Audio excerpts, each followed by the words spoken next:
Good morning and welcome to our last Mindfulness Monday. I'm Maria Cersei here at UHS Events, and I'm really excited to talk to you today about the 4 agreements, and I hope that it's a force that you can apply to your life. A couple of housekeeping rules before we begin. This is being recorded for YouTube, so if you do not want your image or your voice to be on our YouTube page, which is the UHS team CPP, then please do not turn that on. Also, if you are not following our Instagram, you should. It is CPP_UHS Events. We have 4 more events happening, this and 3 more happening this week, and then we'll be offering some options for you next week to de-stress during finals week. So definitely check that out. All right, well, I am going to now share my screen with you so we can jump right in. Okay. All right. So today we're going to be talking about the 4 agreements. So may the 4 agreements be with you. And this comes from the book, The 4 Agreements. This is one of my favorite books, and I've read it a few times. It's a real quick read, so if you didn't purchase this yet or you don't own this, you should. Highly encourage it. I had to be recommended this like 5 times before I finally bought it and read it. And I thought, wow, I wish I'd had this 5 years before. So highly encourage you purchase this or go to a lending library. And it's written by Miguel Ruiz. Okay, so we're gonna watch a video, and I think it's important during this time, like why we're talking about the 4 agreements, is because we're in a time of uncertainty, especially like around the world due to the coronavirus. And I think it's easy to lose sight of the fact that we do have power in our situation. We have power over our own selves, and as a result, we can change the world. So this is actually the author himself. We're going to watch a little bit of a clip of him giving a speech. And I made some points of things that I took away from the video here on this page. But then after we do, if y'all have any comments about what we watched, feel free to share. So I'm just going to put it to the section. Okay. This time, I come with you to asking you a favor. And the favor is, can y'all hear? Help me to change the world.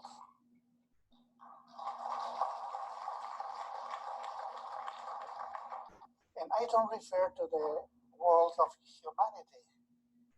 I mean, oh, sorry.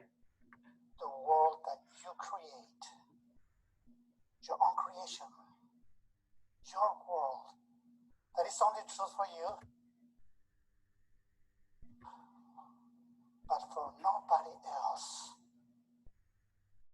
You create the story of your life. You create an entire reality that is only true for you. There is 6 billion people in the world, in this planet Earth. 6 billion people who create their own story. I can say 6 billions of artists, because we all are artists. We create. I create my personal world, the world of Miguel Ruiz. It's just a story. It's not even real. And by the way, it's not true.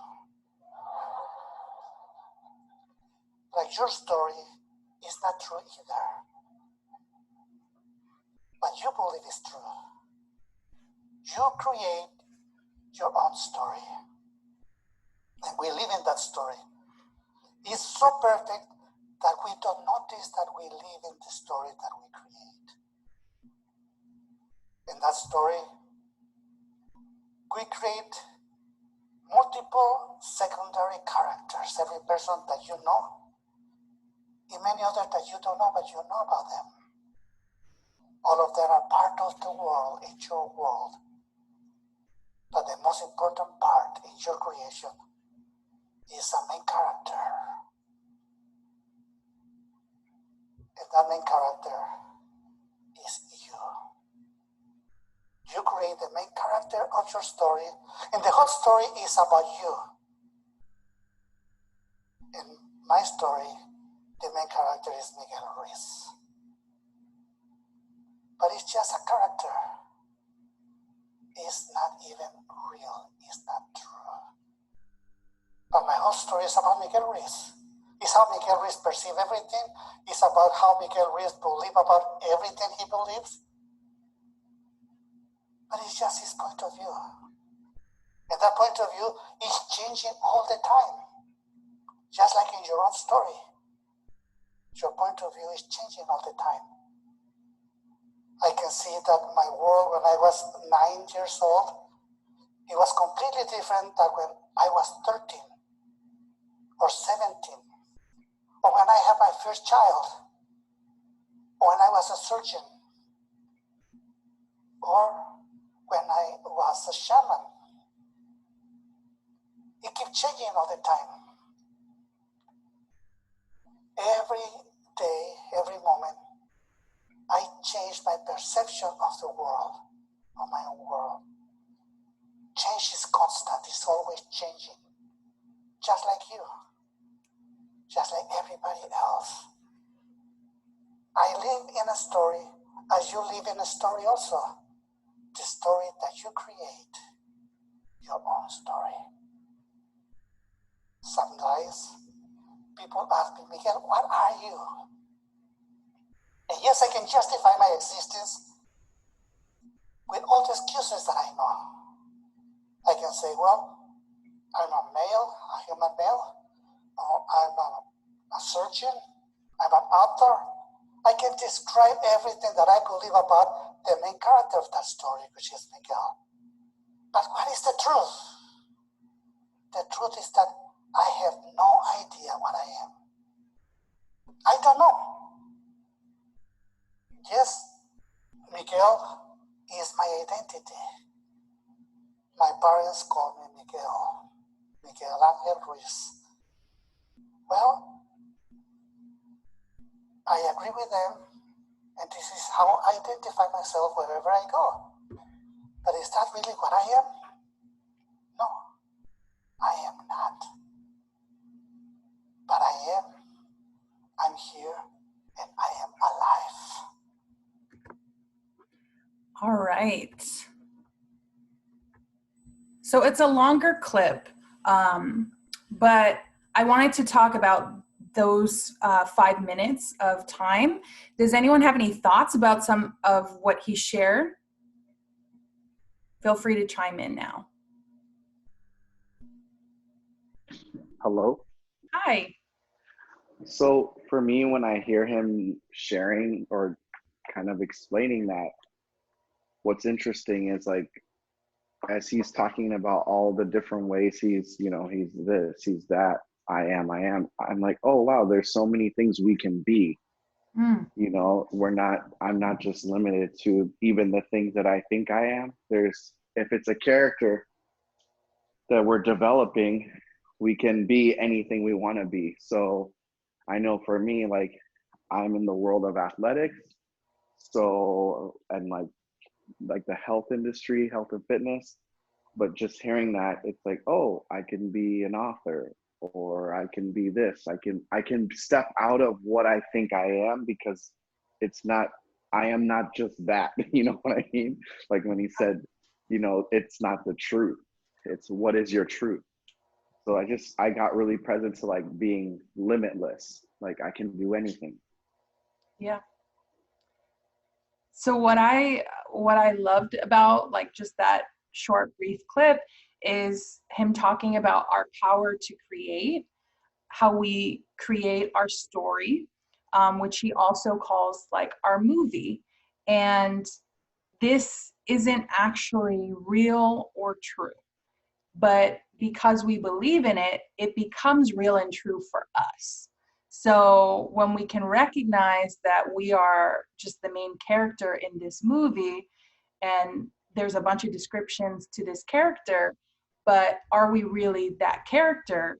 No, we're the artist, like an actor is an artist playing a part. So we're separate from it. And that can be really helpful to us when what we want to create is something different.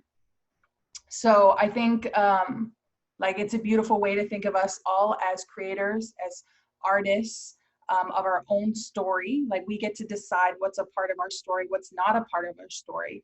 And just looking at coronavirus as well, like, and the world, we can shape how we talk about COVID-19 and how we talk about our experience that we have to a way that is more empowering versus one that makes us feel disempowered and like we're missing out on a lot of different things. And so last week we talked about thoughts and like pain and the difference between pain and suffering.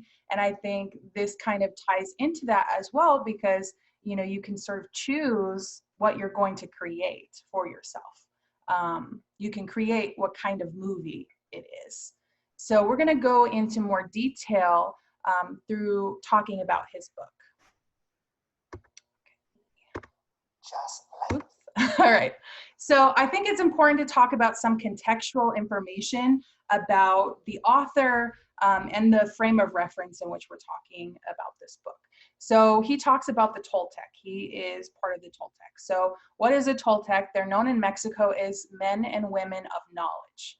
So they were, in their time, scientists and artists who formed a society to explore spiritual knowledge and practice of ancient ones. They came together as masters, what they call naguals, in Tenochtitlan, and that's the ancient city of pyramids outside of Mexico City. And what that translates to is where man becomes God. This is information that they kept secret from Europeans. So obviously Europeans came in and colonized Mexico, what is known as Mexico now. And so they kept that knowledge from them and passed it down through word of mouth to, you know, their lineage. Don Miguel Ruiz, he is considered a Nagual and from the Eagle Knight lineage. And oftentimes, and I've even heard this when I've talked about this book with folks like, oh, that's the occult, or, you know, there's a lot of beliefs around like this book and how it is against organized religion or it's its own religion. And it's not a religion. This is really knowledge. And this is wisdom that you can apply to your life. So it's not like, oh, yes, they congregate at this. And so once you've read this book, now you're a part of this group that you can go to. It's not like that in any way. It actually honors all spiritual masters that have taught on the earth. So like anyone from any different religion, it actually, because there's knowledge that they impart and there's wisdom, and they were all artists. So in that way, it honors all of the spiritual teachers that have existed. And it embraces that we have a spirit.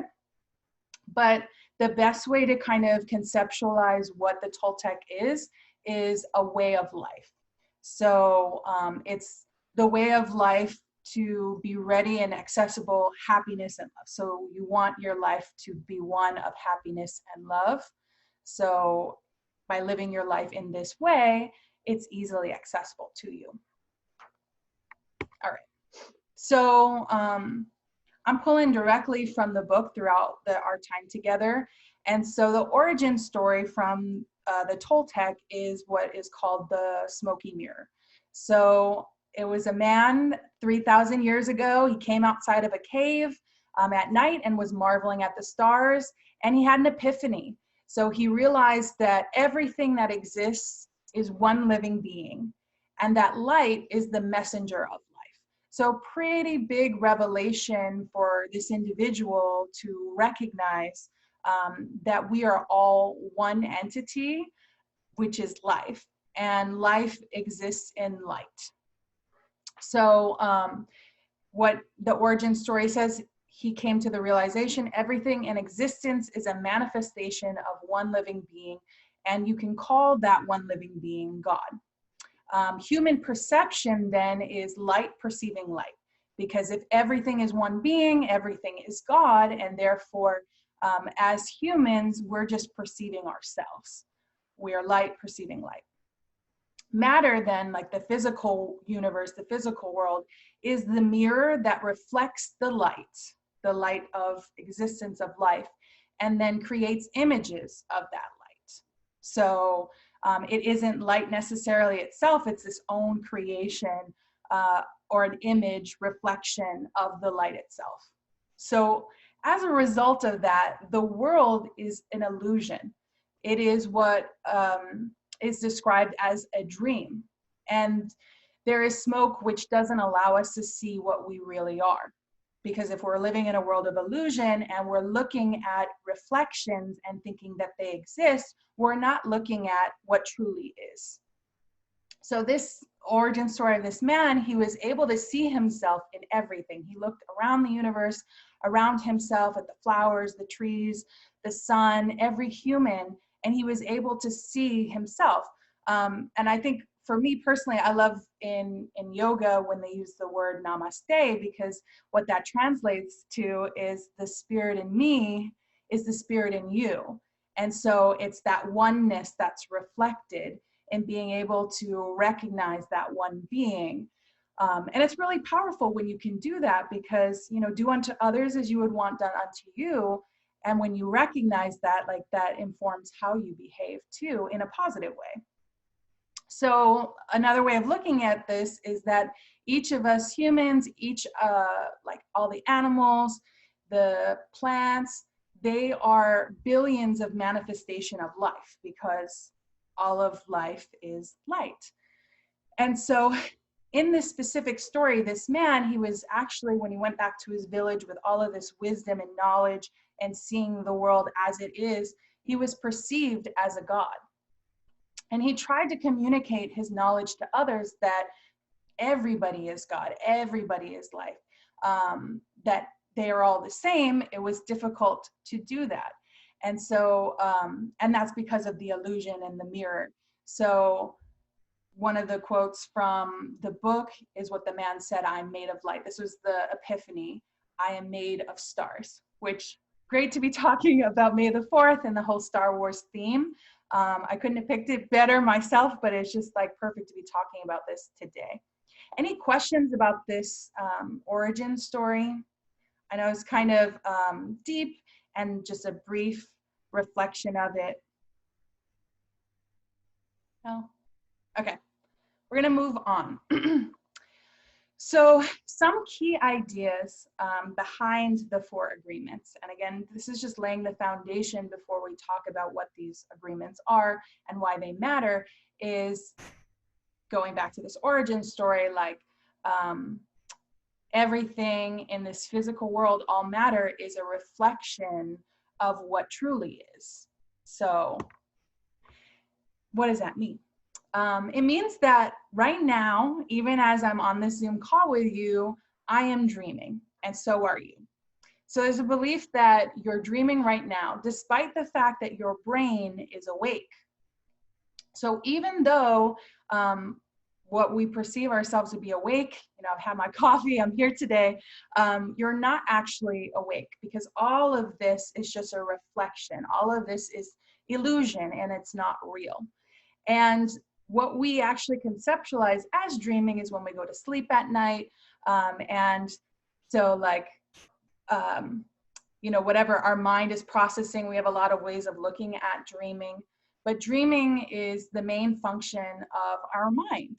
And that happens 24 hours a day, 7 days a week. So when we're actually dreaming at night, a lot of our dreams don't make much sense. You know, like time and place, people. I know in my dreams, I'm like many different people, and I have no idea why I have those dreams. And I'm like, have I even seen these people? I don't know. I find dreams very fascinating. But the concept of when you are not awake in the term of what we're talking about, like being awake right now, when you're sleeping at night and you're dreaming, there is no frame of reference. It doesn't follow like the rules of our reality right now when we're awake. And that's why it doesn't make too much sense. But it's really important for us to understand the concept what he's talking about, Don Miguel Ruiz, that we're all dreaming right now. And I mean, because we're going to talk about the dream of the planet next. So the dream of the planet is a concept of the big outside dream. So this is what you can conceptualize as society's dream. This is what you could also say is like the reality of the world, how the world exists, and the rules in which the world exists. But since we're all dreaming, it's a dream, right? So it's the collective dream of billions of smaller personal dreams, which together create a dream of family, of community, a dream of city, a dream of country, and finally a dream of the whole humanity. So personal dreams would be like, as an individual, I have a personal dream. I am one of the billions of light perceiving other light, and therefore like I'm a particle of that larger whole. So the dream of the planet is that larger whole. I don't know, does that make sense to you all? Because I know it's like a large concept. Okay, I'm going to take silence as a yes. So part of what also is in this dream of the planet is all of society's rules, all of society's beliefs, its laws, its religions, its different cultures and ways to be, its governments, schools, social events, and holidays. That's a lot. The dream of the planet is massive. It is immense. And when you think about it, like just as yourself, do you know all of the rules and laws within your country alone, let alone all of the countries of the world? No, but that's what makes up the dream of the planet. Okay. So moving on. What's important about the dream of the planet is that we all have a conceptualization of what that is, and it affects us. So how does it affect us? How do we learn the dream of the planet? Well, we do that through attention. So a key concept is attention. And we talk about attention a lot during mindfulness because your attention is really important, like what you're focusing on or not focusing on. So attention, as according to Don Miguel Ruiz, is the ability we have to discriminate and to focus only on that which we want to perceive. We perceive millions of things simultaneously, but using our attention, we can hold whatever we want to perceive in the foreground of our mind. So the body's incredible. I think we can hear like 200 sounds at any given moment, but how much of that is we actually conscious to? And same with thoughts, like we have 50,000 thoughts a day, but how many of them are we actually consciously aware of? So attention is the ability to pick what we're perceiving, what we're thinking of, and what we're focusing on. So when we were born, there are specific people in our lives that gave us attention. So those are our parents, right? So, or our family, whoever raised us or took care of us were the folks who first gave us attention.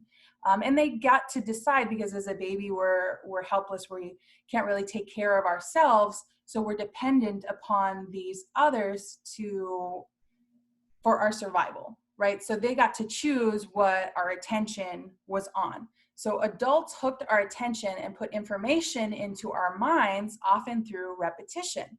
So how we learned the dream of the planet, how we learned how things operate, is by repetition. Oh, mama, dada, naming different things, right? So some of these are the things in the dream of the planet that we learned through our family.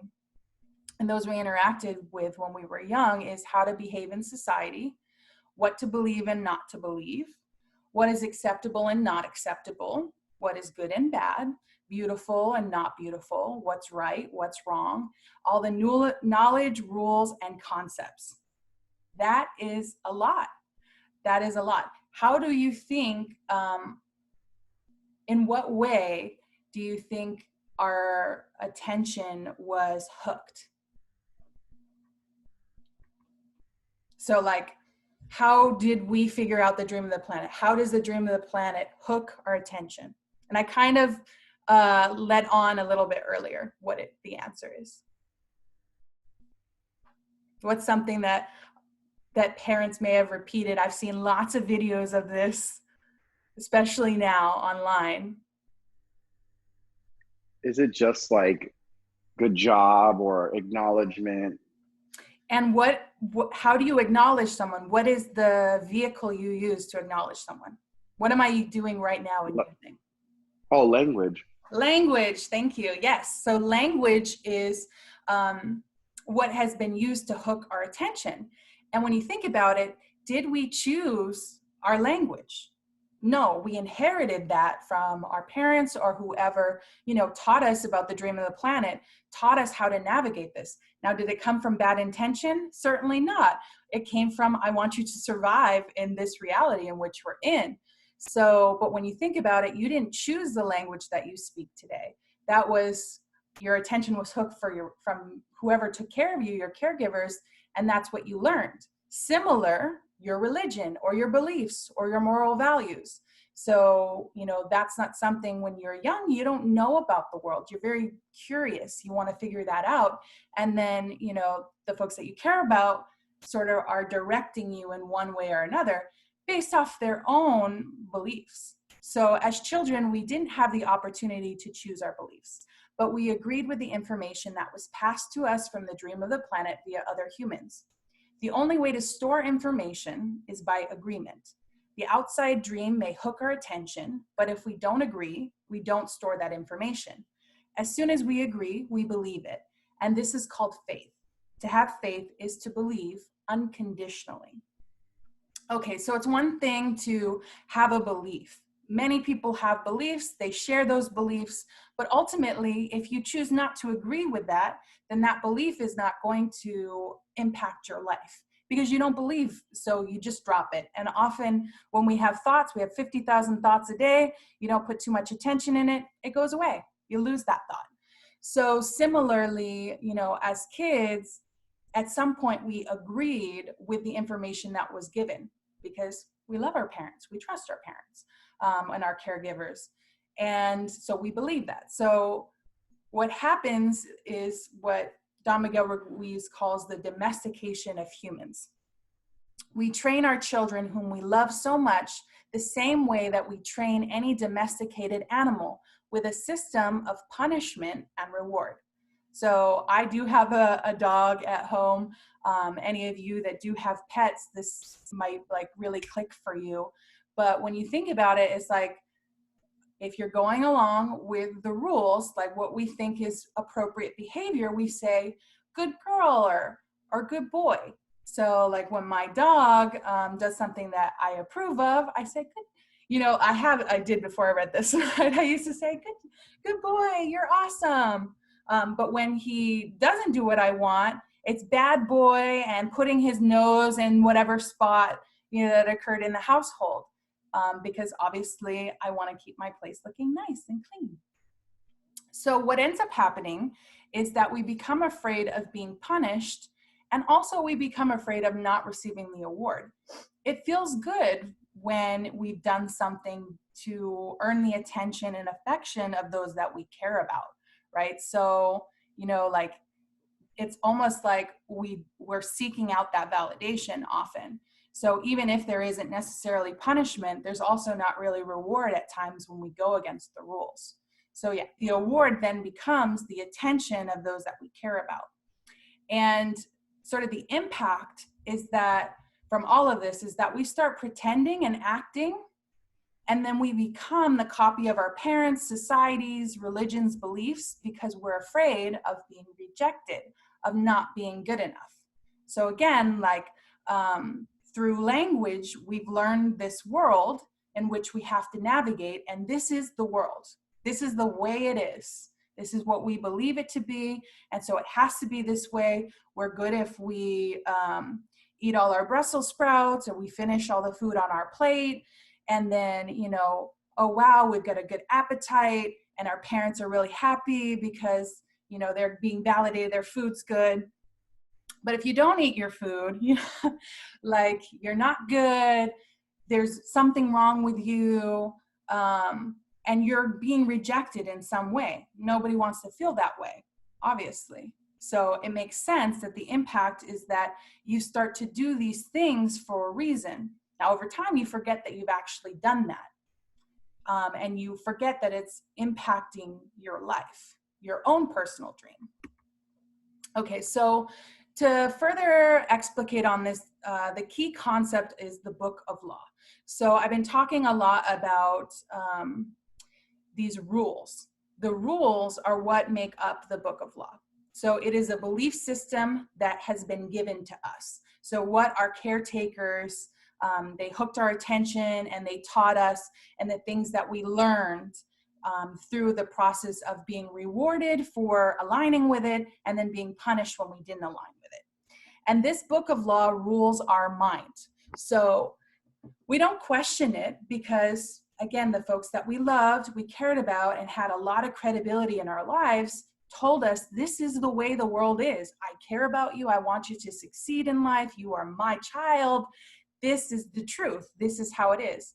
And I think, you know, the parents believe that to be true as well.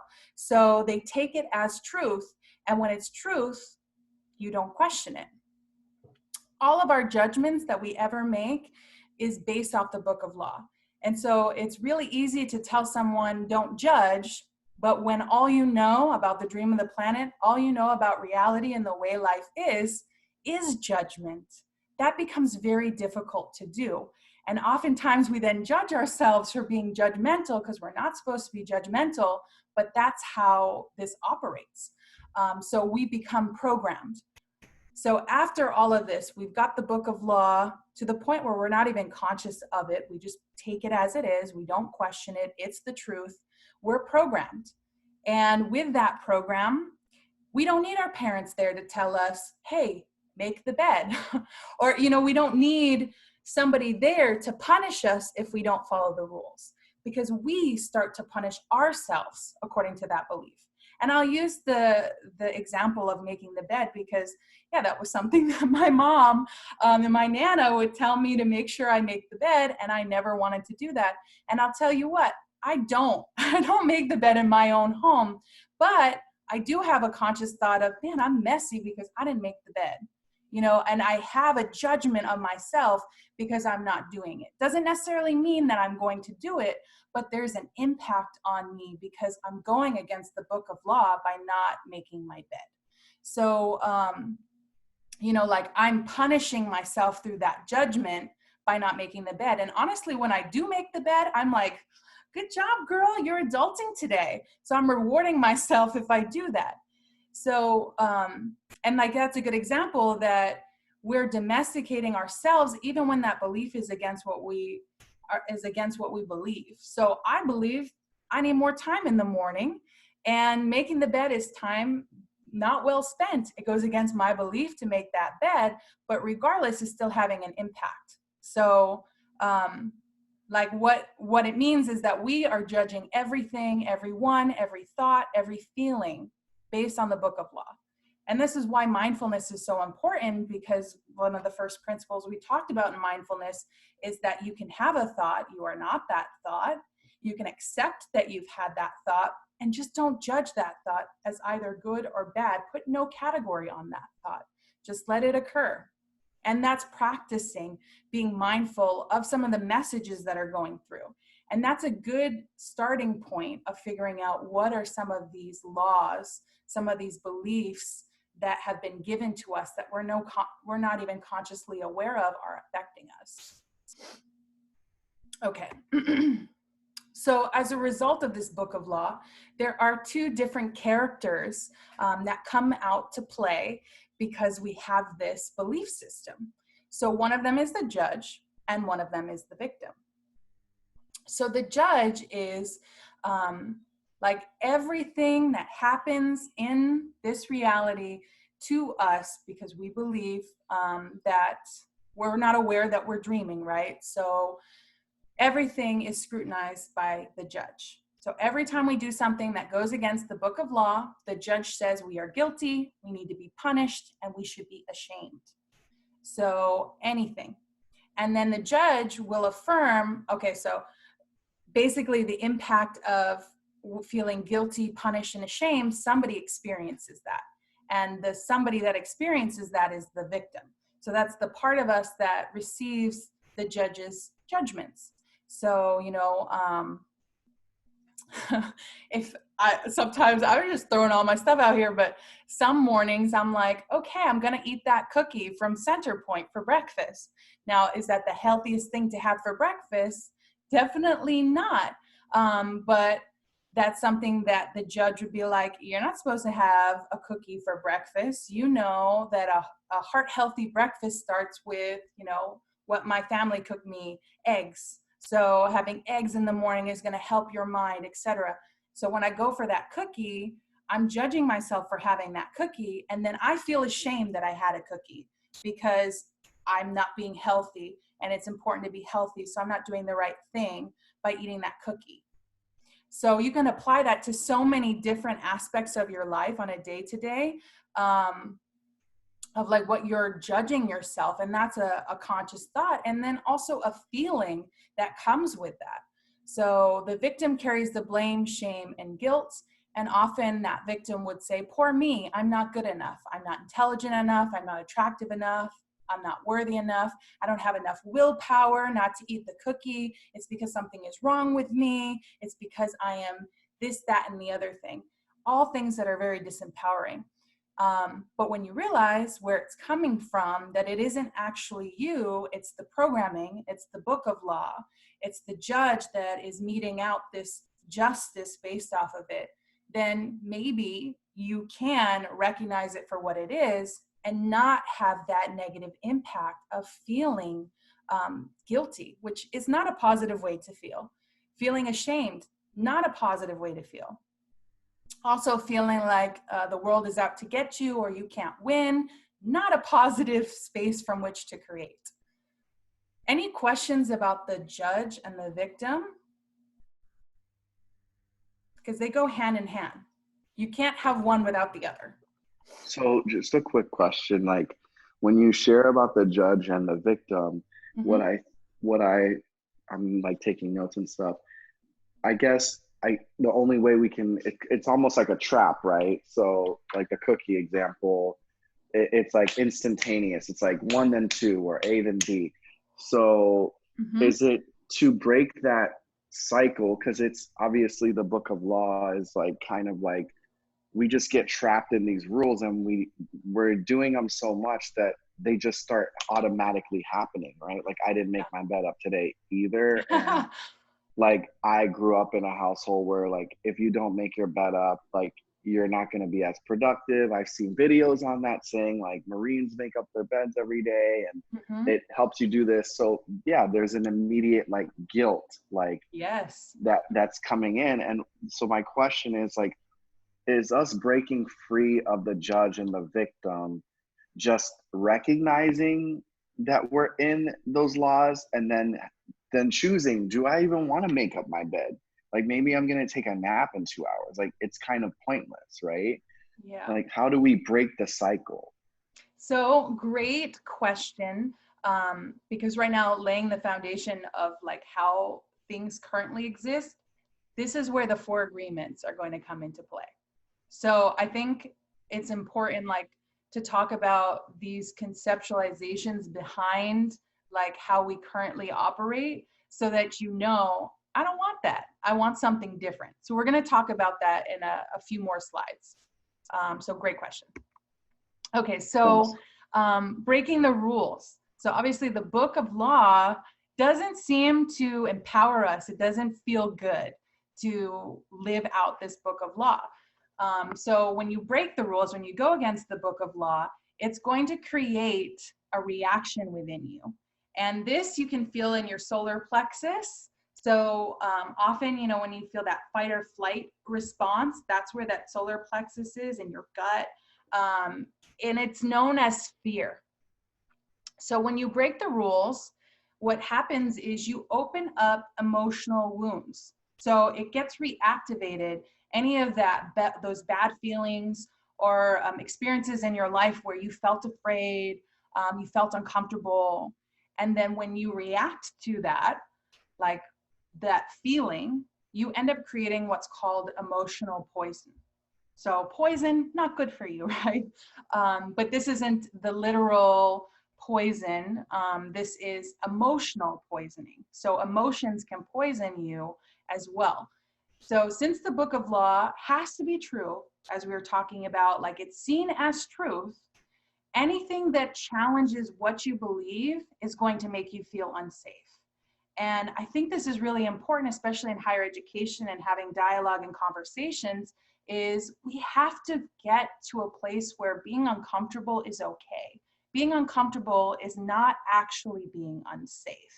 It's where we can find power. It's where we can become aware of the things that are disempowering us, the things that are keeping us feeling helpless. But it's hard to do that, because when you do that, you're being judged, you're being shamed. So I get how uncomfortable that is, but it's designed that way. So when you challenge anything, you are going to feel like your survival is on the line. You're going to feel unsafe. And because the book of law is so familiar, and this is the world that you grew up knowing, and sometimes knowing, I know for me, like if I know stuff, I feel more comfortable, more confident.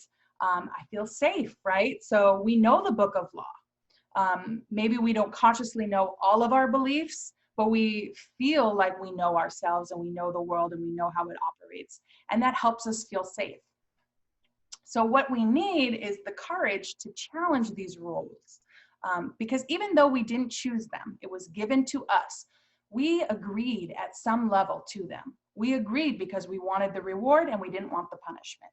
So the agreement is so strong that even if we understand the concept of it not being true, we still feel the blame, the guilt, and the shame that occur if we go against the rules. So I think this is like the difference between knowing something and being able to do it. Like just because you know it's not right to tear yourself down for eating the cookie, you still end up feeling that. You still end up having that emotional poison. And then almost sometimes you have more emotional poison because you know, like even you shouldn't do that. You know you shouldn't do it. Why are you doing it? It's because the beliefs are still intact. So all these laws, where do they exist? They exist in our mind. We believe them. The judge inside us bases everything on these rules. The judge decrees, and the victim suffers the guilt and the punishment. Okay, so how would you describe our current dream of the planet? So, you know, we're currently living during COVID-19. What would you say is the dream of the planet right now?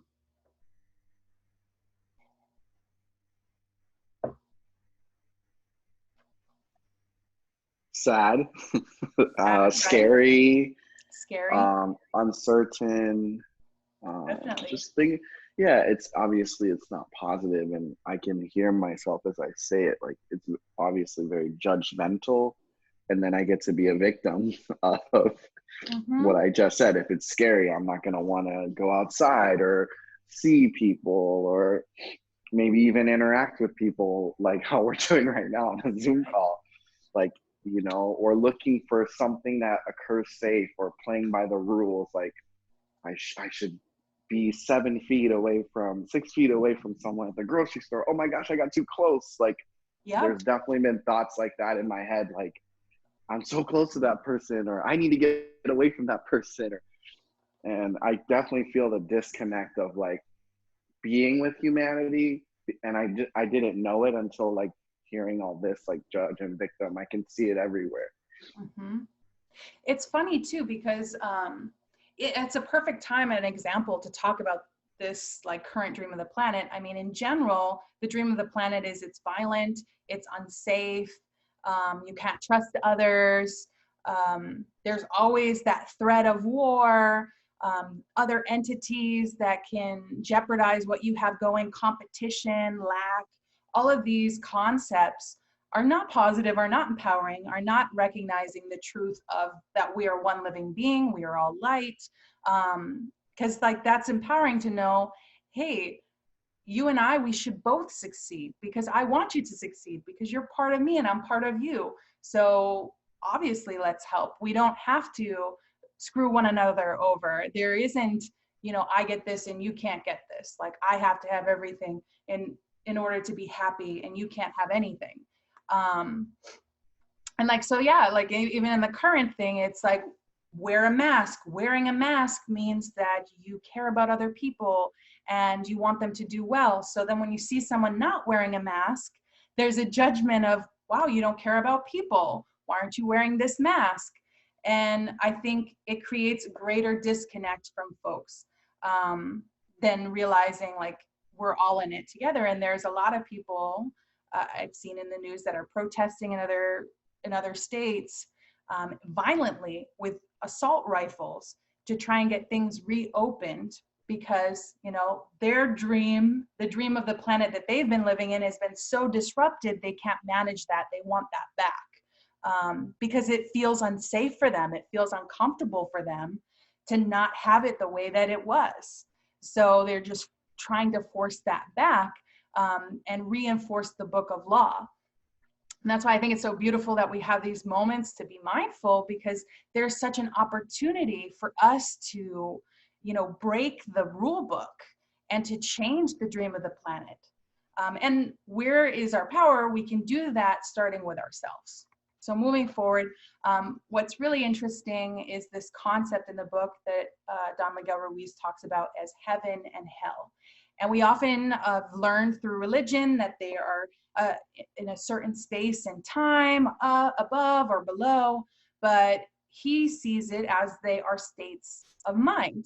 And often how they're pictured is like fiery, uncomfortable, etc. So I think it's important to know that like that can be a state of mind when you're feeling afraid. It does feel like hell. When you're having anxiety, it does feel like hell. And oftentimes what produces this is our memory.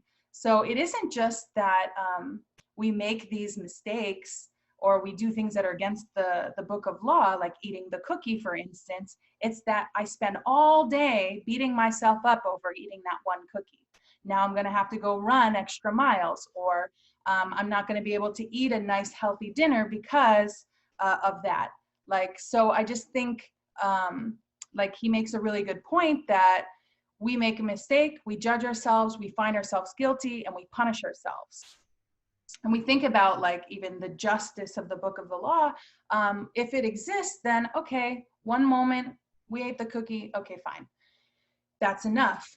We don't need to do that again. But every time that we remember what we did this morning that was against the book of law, we judge ourselves newly, we feel guilty again, we punish ourselves again and again and again. And this happens a lot with those negative thoughts, that negative chatter that we have. It's because we don't let it go. Every time we think on it, it exists newly for us. And this can also happen with parents, significant others, friends. So like you did something against the book of law, and then because you feel guilty, you want to tell somebody about that. You want that guilt off your chest. So now you go and tell somebody what you did, and then what happens? Do they accept what you say, or do they also judge you? And now they have that knowledge, now that's part of their memory.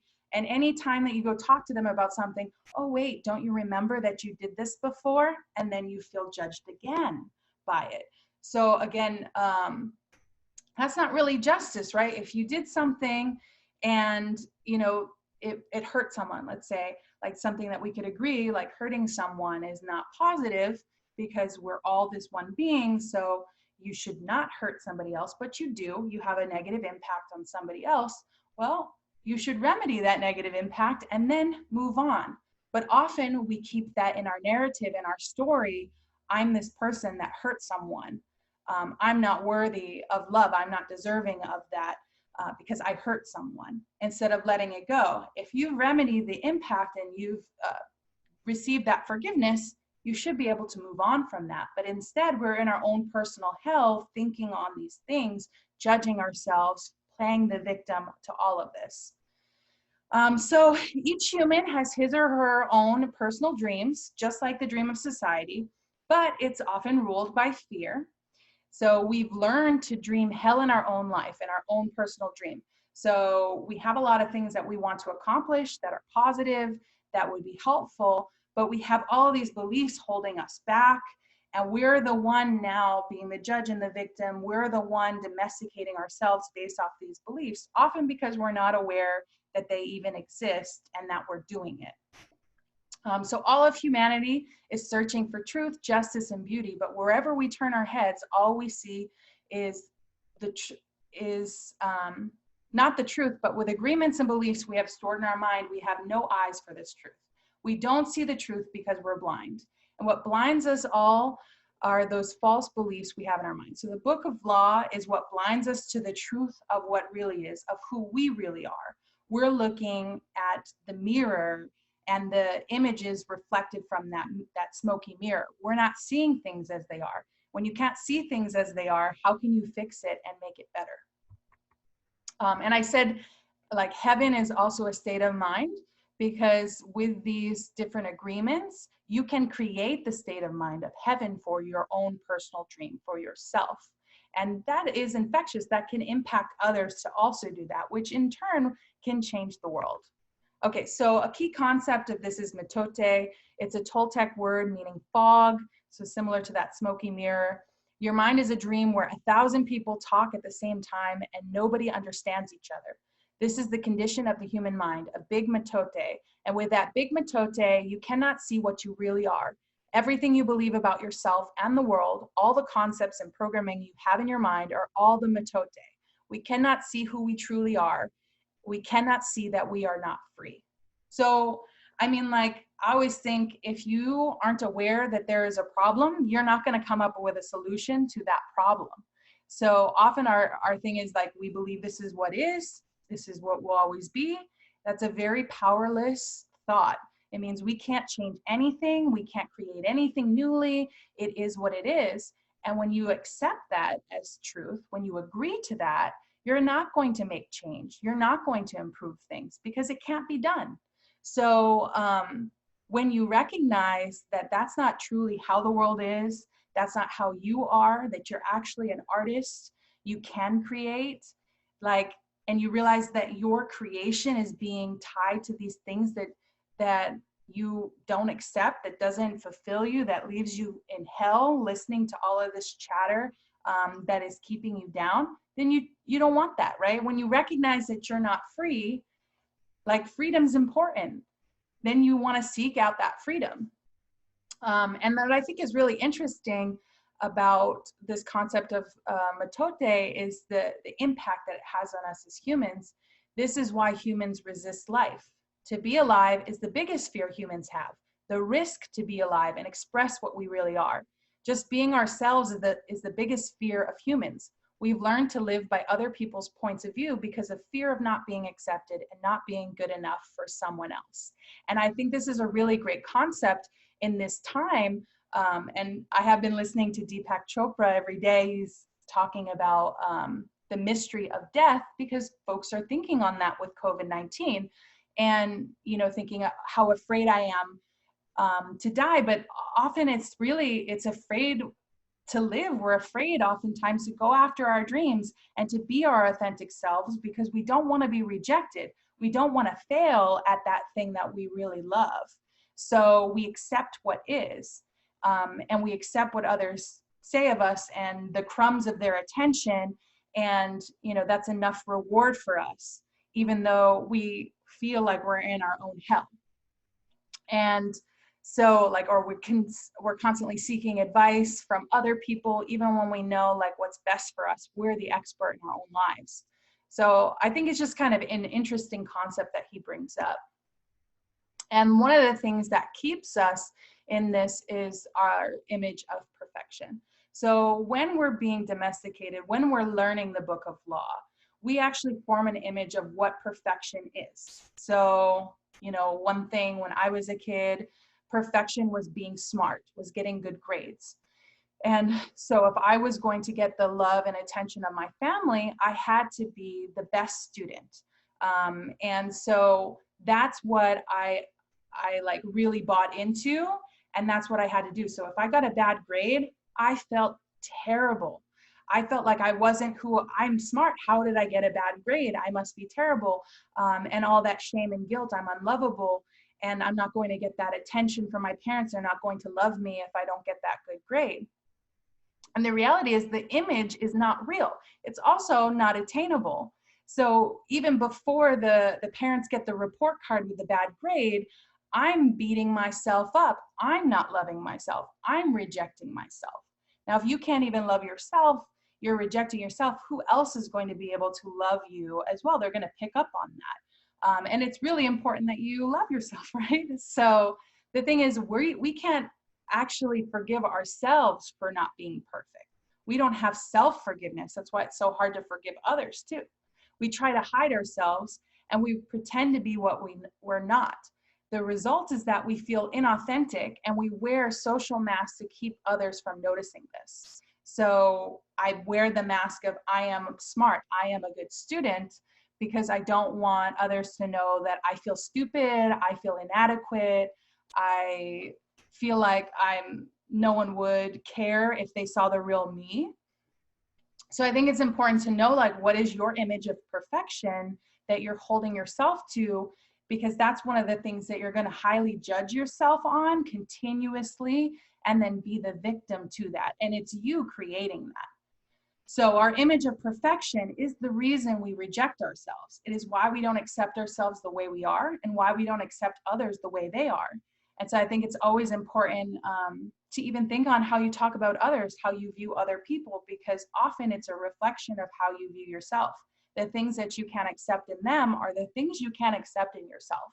The things that you can't forgive about yourself, because they're not living up to the image of perfection, and neither are you. You're not living up to that image of perfection. You're not accepting yourself. You can't accept others. It's really a reflection of you're not accepting yourself. And it's our agreements, like through our agreements, that's how we define ourselves. And it's really not one agreement alone that is the cause of our suffering. It's many. We have so many beliefs that we hold to be true about the world, about ourselves, about even what makes up the image of perfection, and we're not even aware of it, that it becomes really difficult. And that goes back to the whole, like, oftentimes, like when we talk about, I want to love myself, it's very easy to say, I love myself. But it's not so easy to understand why we've been unlovable. And it's based off of these beliefs around this image of perfection. And it's so multifaceted that you kind of have to break each one of those to get to a place where you truly are loving yourself. But if you're not aware of it, how can you break those?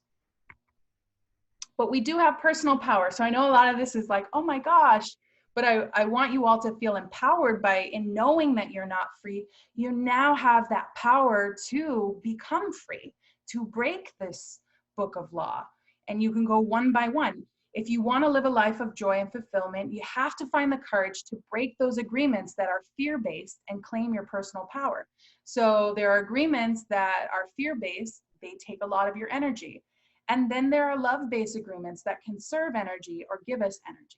So obviously the book is 4 agreements. So I've been talking about how agreements are bad, but if you're making positive, loving agreements that help you to see the world as it is, then it can give you that energy back. Because we often expend our energy on creating these agreements, the ones within the book of law, and then keeping them enforced. So we're just surviving day to day, like our ego, right, is surviving day to day, that we don't have time to read this book that I've been talking about. Like, we don't have time to work on ourselves. We don't have time to create anymore. We're just exhausted. We're reaching for, the bottle of wine, or we're reaching for the video game, right? So I think it's important to know that if we want to have more energy and we want to do the things that give us life and happiness, then we need to address these things that are taking it away, and not just try and like add in these positive things on top of all the negative. Like, we have to be uncomfortable. We have to sit in that. And even though we feel unsafe, that's not real. It's the judge, it's the victim. We have to sometimes go into the darkness and the shadow to get to the other side of that. And so the 4 agreements is what will help you break your fear-based agreements. If we can see it's our agreements that rule our own life, and we don't like the dream of our life, we need to change the agreements. So how do we change our life? We change our agreements. And that's how we get back to our personal power and we get energy back to ourselves. So what's empowering is that you get to create a new dream. You get to create your personal dream of heaven. Okay, that was a lot. Any questions about just like the framework, the foundation of, of all of this? The dream of the planet, the book of law, the judge, the victim, your own personal dream. I just like that it's not called I like that it's called agreements versus when you're agreeing to something, you're choosing it. And it just sounds, language makes everything, right? So laws, there's a right and a wrong with that. But agreements, there's no right and wrong. So just hearing the word agreement after everything you just said about the laws and how heavy they are on us. And we don't even, there's moments in your life or there's moments in my life where I've let go of things and I feel like I lifted weight off my back, and just hearing all those laws, I'm like, wow, that's heavy. But you can't get to the lightness without addressing and looking at, oh, what's holding me down? What's weighing me down? And so I love the word agreement because it's something that you are choosing, opposed to how you shared most of the things that we have learned or we have now. We didn't choose that, it was just what our parents gave us, and they love us, but that's all they knew. So this is now our conscious choice, if that makes any sense. And I want to at least from Don Miguel's frame of reference, is that at some point we did choose to agree. Now, were we conscious of the choice? No, we didn't know there was any other choice, but we did agree. Right now, it's realizing that we can disagree and not let it affect our lives, and we can create something else. Now there's endless, infinite possibilities that we can create, knowing that this isn't what it is. This doesn't have to be what it is. And so there's just so many implications from that, knowing that we are artists, knowing that we are life, knowing that we can create what we want to be, what we want our life to be, what we want the world to be. That we have that level of power, it's incredible. And so these agreements are the ones that are within the book. And so we're going to talk about it. I know we've spent some time today. This is going to be our last Mindfulness Monday is the longest one, but I think it's because as simple as some of this is, it's very profound and complex. And so I think it's important that we understand, why are we trying to adapt these agreements into our life? Why do we want to consciously choose these agreements? It's because we haven't really consciously been able to choose the other ones, but we've been feeling the effects of it. We've been feeling the impact of having agreed when we didn't really have a choice to agree. Then our attention got hooked. And typically we get to a place of, I don't want to feel this way anymore. I don't want to have this. So the benefit of the time in which we're in, it's not pleasant necessarily to be in this space. So now we're addressing it. Now we're digging deep. We're going through why is that? Why do I feel this way? And digging and digging and digging to what's that root cause for us. So these are the force that will help you regain your personal power.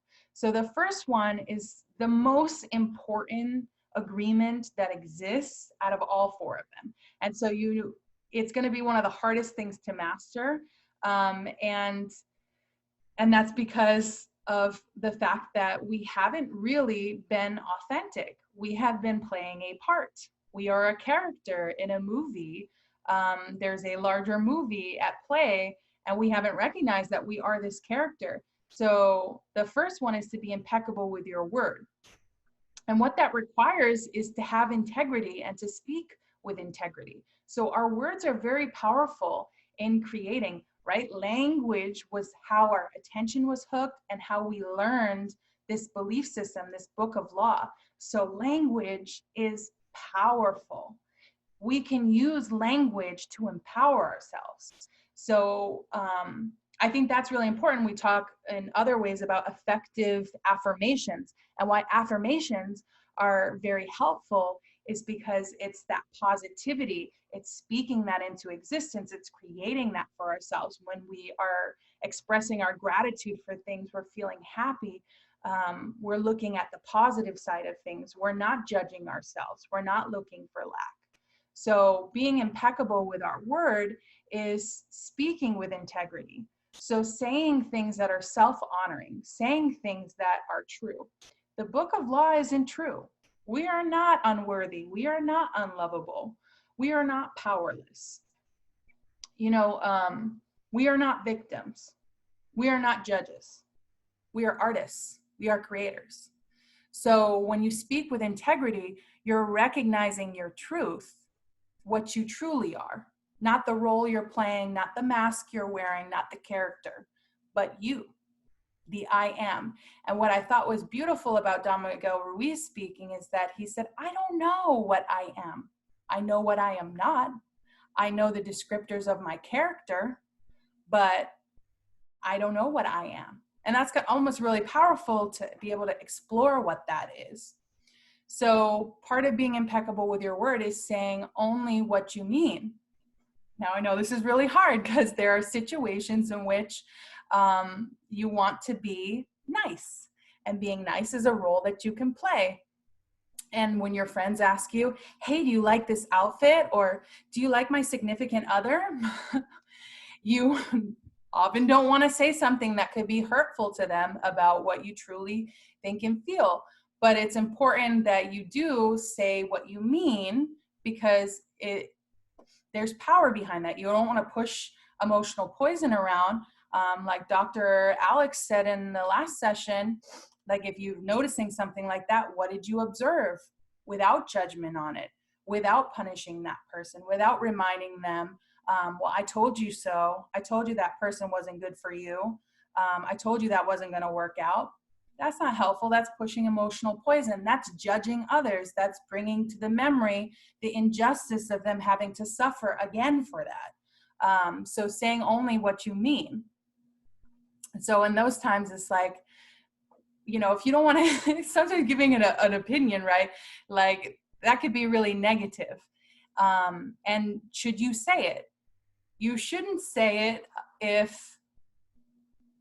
you don't want to push the emotional poison. So what can you say at that point? What is something that would be meaningful? It's, I want you to be happy.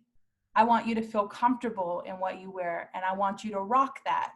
So you feel like rocking that? You feel like you rock that outfit? And then it's not about your opinion. It's about reframing that back to somebody else being empowered in that. They feel like they're rocking that outfit. What does it matter to you what outfit they're wearing, right? You wouldn't want someone to say something negative to you about that outfit, but maybe being that ability to ask the questions to help empower other people to make more conscious choices as to what they want.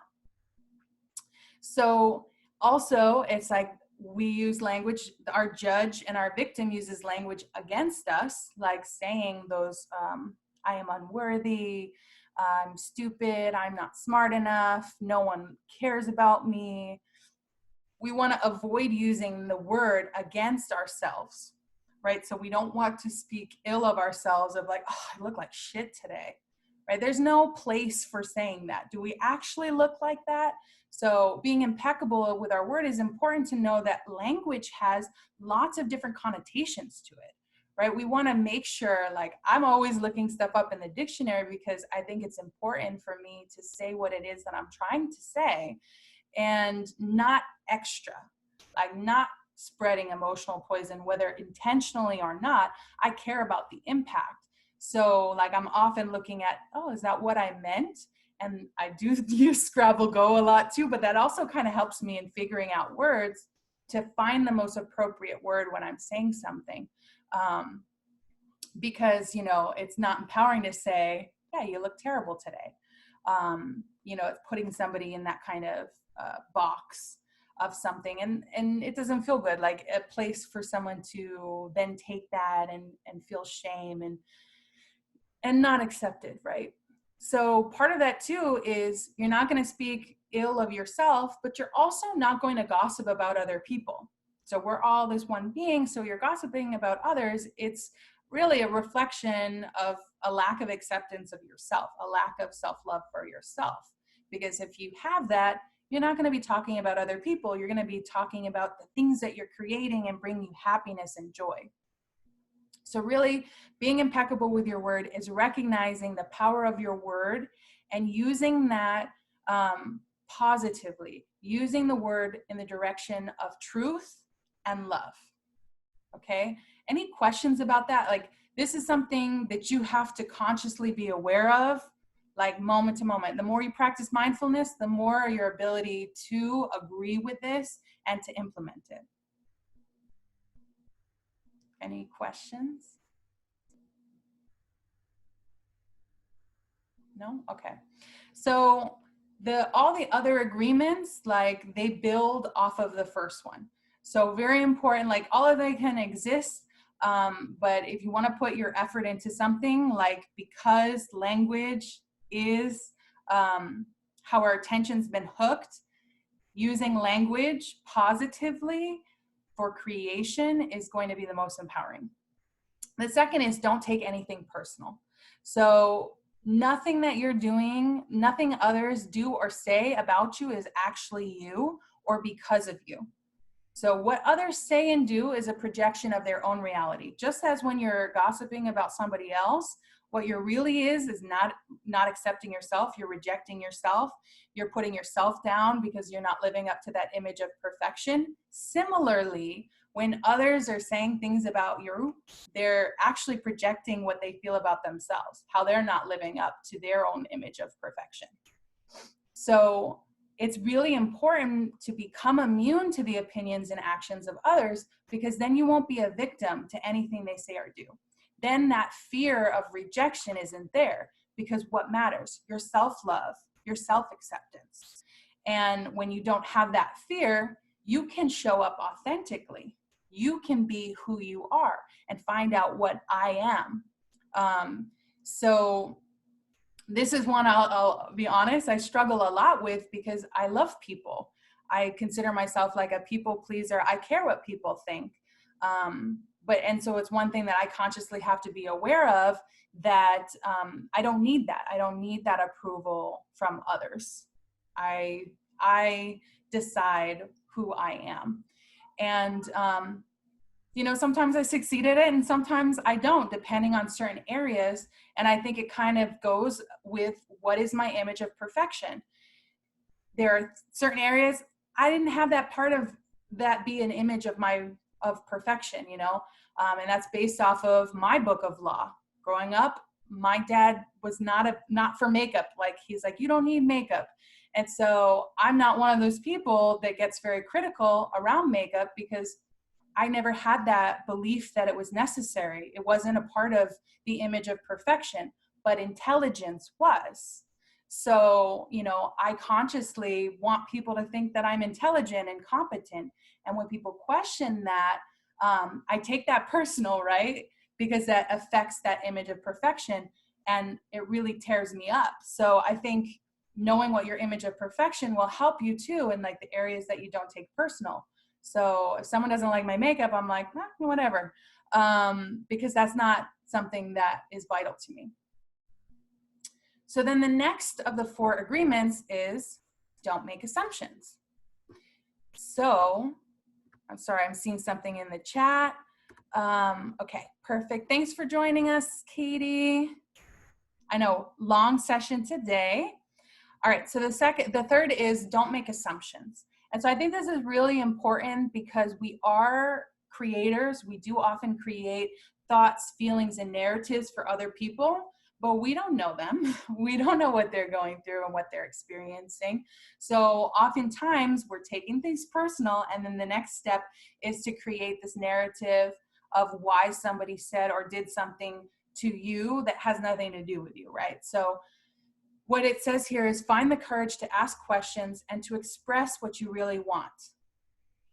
Right. So I think there is an example in the session with Dr. Alex about his mom wanting flowers for Valentine's Day, and that being a given. If you love me, you will give me flowers.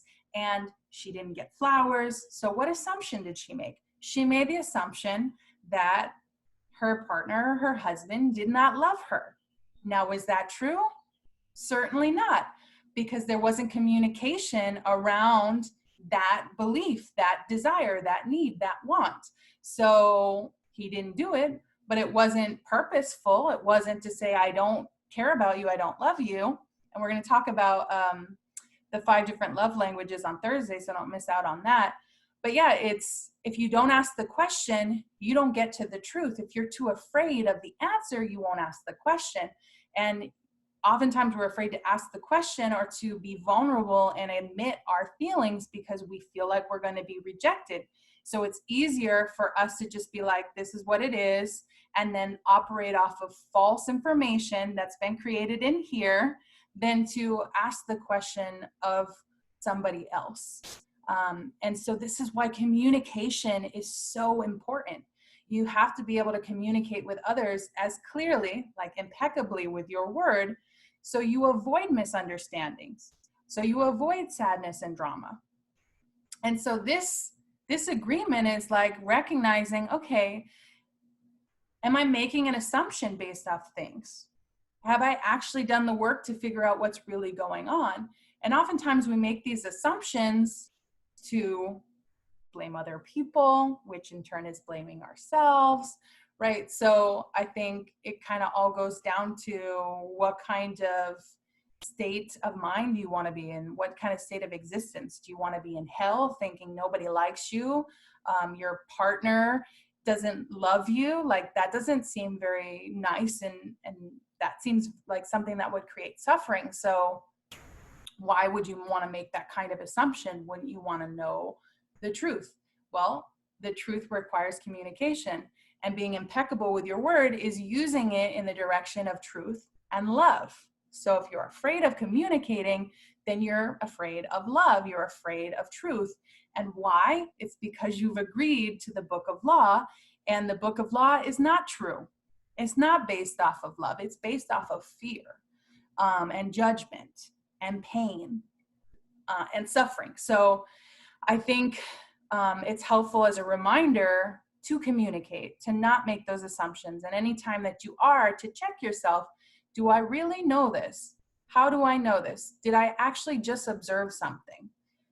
We make evaluations very quickly about things, not realizing that we've done it. Instead of focusing on what we observed, we remember the evaluation we've made off of what we've observed. So it's like, oh, yeah, that person is treating you terribly, but what happened? Okay, that person raised their voice speaking to them. And maybe in that relationship, that's okay to raise the voice. Maybe that means passion. I know in my family, we talk very loud, and it's not coming from a place of anger. It's coming from a place of passion and curiosity. And so I know when I have people over my home, they're like, oh my God, you don't, like, what's going on? Like, you're always fighting with your family. It's like, fighting? We weren't fighting. We were just talking. And so, you don't want to make those kinds of assumptions. You want to try and understand, to seek to understand, similarly for you to be understood. And then the last is, because these are all really difficult, especially because of all the other agreements that we're not even aware of. The last is to always do your best. So we don't want to be that judge anymore. It's important not to judge ourselves. We don't want to be using these agreements against us. The point is to, help us to create, to be the artists that we are, and create that personal dream of heaven for ourselves. So it isn't to be like, well, man, I wasn't impeccable with my word today, I suck. That's not the point. We're always working to do our best. And, your best's going to change from moment to moment. I'm not at my best when I'm hangry, okay? Like, I'm not at my best when I don't have my coffee. And so, you know, like, I don't want to tear myself apart for not being at that level all the time. You know, I'm the one facilitating these Mindfulness Mondays, but am I always mindful? Heck no, I'm not. Sometimes I'm not aware of some of the beliefs that are impacting me negatively and keeping me bound. Like, but I'm working on it. I'm trying. I'm creating the space to do that. And so always do your best. Your best, it's going to change. It'll be different when you're healthy as opposed to when you're sick. But under any circumstance, do the best that you can with that circumstance. That will help you avoid self-judgment, self-abuse, and regret. So I know we spent a lot of time talking about all the other stuff and, you know, just kind of a little time on these specific agreements, which is because I think and I hope that that will inspire you to purchase this book, The Four Agreements. And it's not a very long read. It's only about 130 pages, something I read within like an hour or two. And like, it's, you know, it's pretty repetitive because some of the information, like, he just continues to grow onto it and go back to these key concepts. And since we've already talked about it, you kind of have that. It'll be reaffirming. And then there's specific examples in the book of ways in which you can be impeccable with your word, not taking things personally, like examples that you're going to read. And it's like the human experience. You'll be like, oh my God, that did happen to me. And I think it's one thing to talk about this, but you really need to apply this to your life to be aware of it, because there are things I'm not aware that I have, these beliefs that I hold. So my second recommendation for y'all would be this companion book to the Four Agreements. It's a lot thicker, and what I'm throwing myself out there, but like, I've struggled with this book. And the reason I've struggled with it is because there's lots of questions in here. And again, it's like, don't make assumptions, right? There's a lot of questions, like, what is your image of perfection? And to probe, to get you to actually become aware of the book of law that exists for you. And it's kind of hard to throw it all out there. Sometimes it's hard to do the work, but this book will help you do the work, because it allows you to see that. It allows you to see those areas in which you've been disempowered, and also to see your progress in areas of like, hey, I've worked toward not having that, and I've advanced and evolved in positive ways, and to celebrate that too. So I highly encourage this. I had thought, hey, maybe we'll do this writing experiment during this time, but a lot of like emotions can come up. A lot of negative thoughts can come up when you do this. So I really would encourage you to buy a nice little notebook to go along with this book and set aside time to really work on this. You know, to be in a good space. Like I said, I like aromatherapy. You know, I like different crystals, things that just put me in a good state of mind. I usually have good background music to help. Whatever you need to do to kind of go into that, to really engage in this material. So that's what I have for you today. I appreciate y'all being here. Are there any things that y'all would like to ask or engage in or to share based off being present here this morning?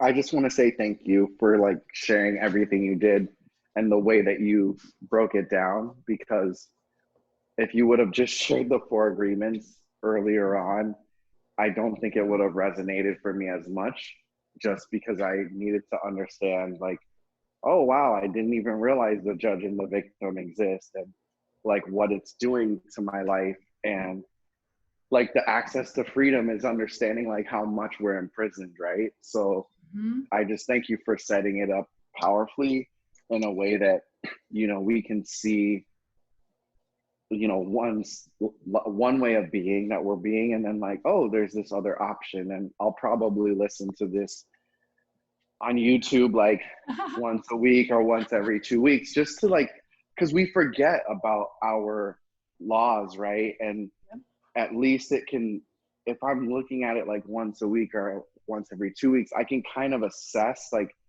how have I been the last 2 weeks? Like, where have I been judging myself? Where have I been victimizing myself?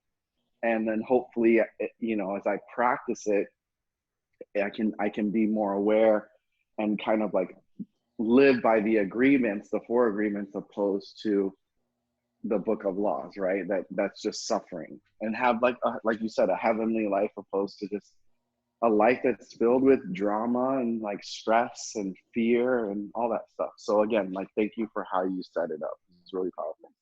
And I mean, I really can't take too much credit because this is how the book is set up. So, you know, and it makes total sense why it was set up that way. I think he is completely super wise. I've read this book more than once. And even in doing this presentation, I remembered stuff that I had forgot. Like I said, oh, I love the 4 agreements and I live my life by it, but how much do I consciously and mindfully think of it on a daily basis? I know the impeccability with my word is something I think of in the work that I do. I always want to be precise in my language and think about the impact of those words on students, and trying to use the most appropriate words. But you know, like, there's so many things that I've forgotten that in doing this, I'm like, oh yeah, that's right. And he also has a book called The 5th Agreement. So there's like an additional agreement. So if you really like this, I highly encourage that book. He has a book, The Mastery of Love. He has a book on the voice of knowledge. So he has a breadth of work, him and his son. So highly encourage you. You know, it was kind of like, once I got one, I love all those books. And they're reinforcing different these agreements throughout those books too. So thank you for tuning in. I appreciate y'all, and I hope that you have a wonderful Monday, and I see you at other events this week. Have a great one.